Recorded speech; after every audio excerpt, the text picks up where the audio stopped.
Hey, this is Clint from Sevendust, and you're listening to BODS Mayhem Hour.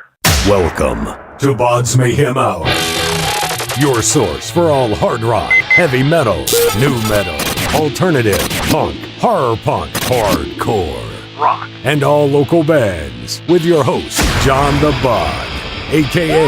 the Bodfather.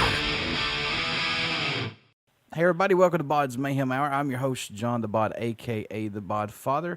As always, I'm bringing you guys awesome interviews, and today I have none other than from Sevendust and Hello Demons Meet Skeletons, Mr. Clint Lowery. Clint, what's going on? Not too much, man. Just actually working on some music right now. Just taking a break, coming out here to talk to you for a little while. You guys are getting ready to do an acoustic tour. Are you guys excited for this? Because I know a lot of bands won't touch the acoustic side of this, doing a big tour with it, but you guys are different. What do you guys think about this? I think it's cool, man. We're excited about it. I mean, we did it a long time ago on the Southside Double Wide tour, and we released a DVD with that. And it went over pretty well, and people have been asking us to do it for quite some time now. So we're finally getting around to doing it. We figured we'd make it a acoustic record to kind of have something to go out there and support. And it's cool, We're excited about getting out there and trying a different side of the band, and and showing people that particular melodic side of Sevendust that we've done in the past, and it'll be cool. I think it'll be good switch of pace for people that have seen us a bunch of times. Mm-hmm.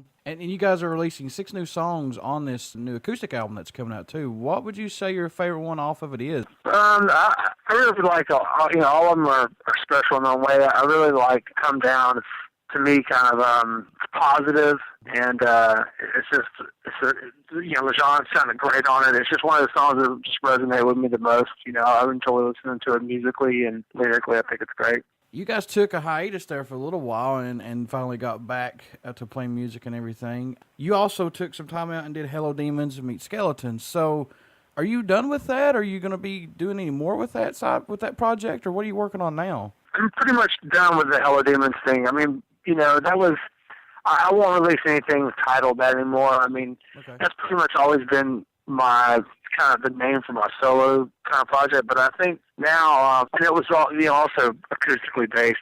With this, with moving on in the future, I kind of want to make, I want to keep creating music. So I'll probably, if I do anything under like a solo kind of venture, I'm going to just kind of name it Clint Lowery. I'm not going to give it any other title. That Hello Demons served a purpose for me emotionally, musically. It was something I needed to do, and the title really meant a lot to me as far as what it was serving, how I was getting these feelings out, getting sober, getting these life changes. So now that that's kind of leveled off a bit, I think that it'd be cool to I want to keep my options up right now. Right now, I'm not working on anything really. Just I'm focusing on Sevendust, and I'm always writing music. So what's next? I don't know. Maybe I'll get a solo band put together and find some really amazing musicians and do that when Sevendust is off. But right now, I'm just kind of like in the early stages of it. Out of all the Sevendust albums that's out there right now, what would you say your favorite album is, if you could choose one? I don't know, man. I guess Animosity, just because it sounds better than anything. I think Ben Gross did an amazing job, but they're all different in their own ways. The old song, the first 2 records are so old. I was a completely different person back then. So it's kind of hard to. They always have a special place to. Who were some of your influences coming up, Clint, for music? My father, my brothers, my mom. Then there was the Eddie Van Halen's, all the guitar shredders of the '80s, and then into the '90s, the more inventive kind of Tom Morello's, all those guys from Korn. They really influenced. Dimebag Darrell was a huge part of my guitar playing, But then there's Trent Reznor that's been had a huge impact on my songwriting, and there's so many different people. It's crazy that 9 Inch Nails are finally playing again. They took a hiatus for a long time, and it's good to see them back finally. Mm-hmm.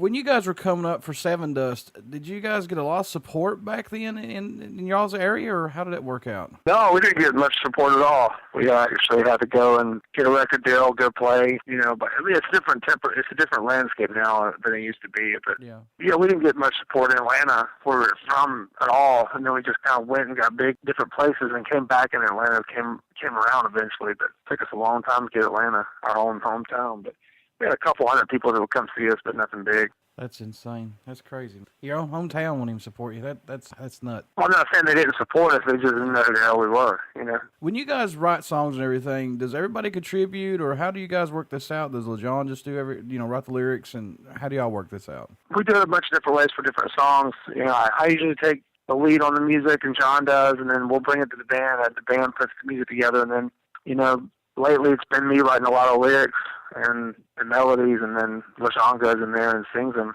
I've been working with LaJohn so long, I know exactly kind of how he sings and how to give him some material that complements his voice. So usually it'll be me coming up with a lot of the vocals lately, you know, but there's other guys that come in and play. But we do it as a band, but I tend to take a lot of the workload in terms of songwriting, but I don't like to credit myself for that. But it is what it is.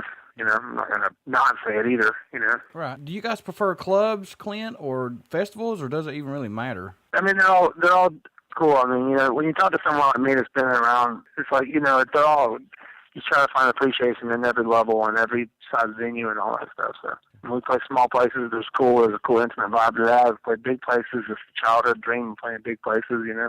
Yeah, yeah. But they're all really cool, you know. We're just all very blessed to play any of these places. Right. What can fans expect at a show from you guys? I mean, I don't know, man. The same thing we've been doing for 20 years. You know, I mean, we there's no secret. I mean, you can YouTube anything. You want to see the band, go YouTube it, come to their shows. It's the same thing we've been doing, man, for years and years, and we just put a lot of energy in our shows. And, you know, I've been asked that question a million times over the last 20 years, and I don't know what to tell you, man. Just go to YouTube. Yeah. It's all there, you know. Right. It's all there. When they leave, what do you hope that they take away from that show and remember you guys by? Just the same old thing that I think most rock bands want, you know, just an escape, you know, just to get away from everything for a few hours. And just like you go to see a movie or you go to a park or something, you know, you just want to forget about everything. And I want people to be tired. I want people to feel like they've burned calories, you know, that they've just really, you know, got their money's worth, I guess. The first time you heard fans singing along to the music, how did that make you feel, if you can remember? It's always feel pretty humbling and, you know, gratifying. I mean, it's the immediate payoff to anything that you do or sacrifice or work for in this business.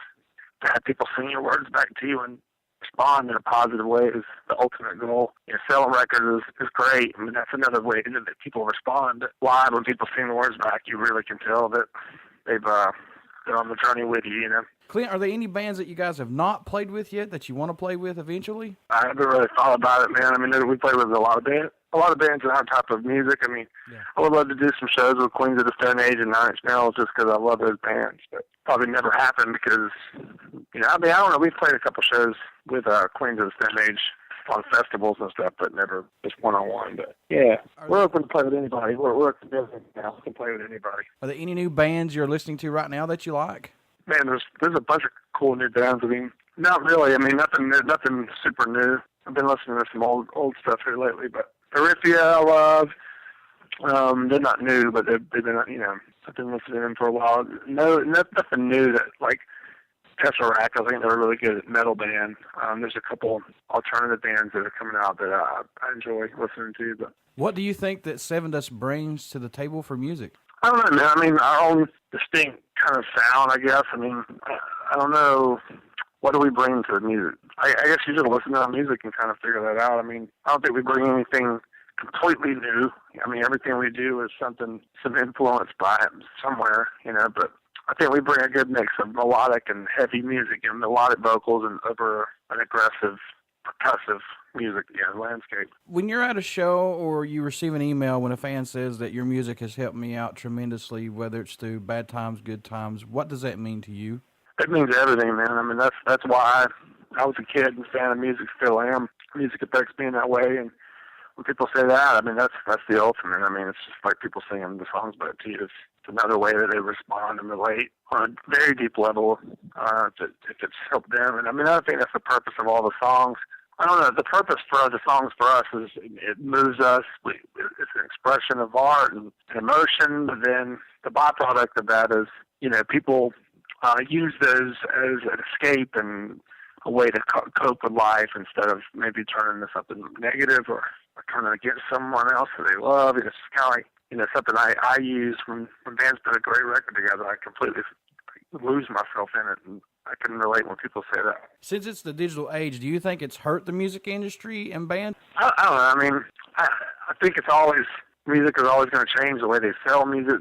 Everything, every aspect is going to change from time to time. So, I don't know if it helped or hurt because we don't know what it would have been like without the digital. I think it was just a natural progression. You can't have that kind of access to internet and, people's websites and all. You can't have that kind of access without, people being able to access it. You put that stuff out there digitally, people will grab it. That's just what it is. And I'm not sad for labels that are struggling to make money, but I am sad for the artists that are trying to sell it to make money, to make a living. That was a legit living that people made making music. Now it's very, very difficult for a band to make money just to survive. Now the greed part of the labels, they can all screw themselves. I don't care about that. They've been stealing for years and years and years. Management companies, everybody. But the fans buying music straight from the artist, I think, is a great thing, and that maybe digitally allows people to do that and skip the labels altogether. I actually supported you with the Hello Demon Meet Skeletons. I bought all the EPs that you put out. I like them. I thought they was really good, and I want to thank you for taking time out to do this interview with me, Clint. It's been a pleasure meeting you and talking to you, and wish you guys the best of luck. How can people get a hold of you or go to, say, like they like Sevendust, buy your merch? How can they do this? You can just go to clintlowery.net if you want to buy my merch and support that. Sevendust, I think you can go to sevendust.com. There's links to everything we have up there, I believe. So. Okay, cool. Before I let you go, you care to do a promo for my show? Good try. Hey, this is Clint from Sevendust, and you're listening to BODS Mayhem Hour. Clint, man, thank you so much. Like I said, I'm a huge supporter of you and your solo stuff that you did with Hello Demons and Meet Skeletons. I hope that you come out with some more stuff later on. And always support Sevendust. Guys, stick around. We got some more music coming up from Clint Lowery and Sevendust. You'll hear these interviews right here on BODS Mayhem Hour and Uber City Radio.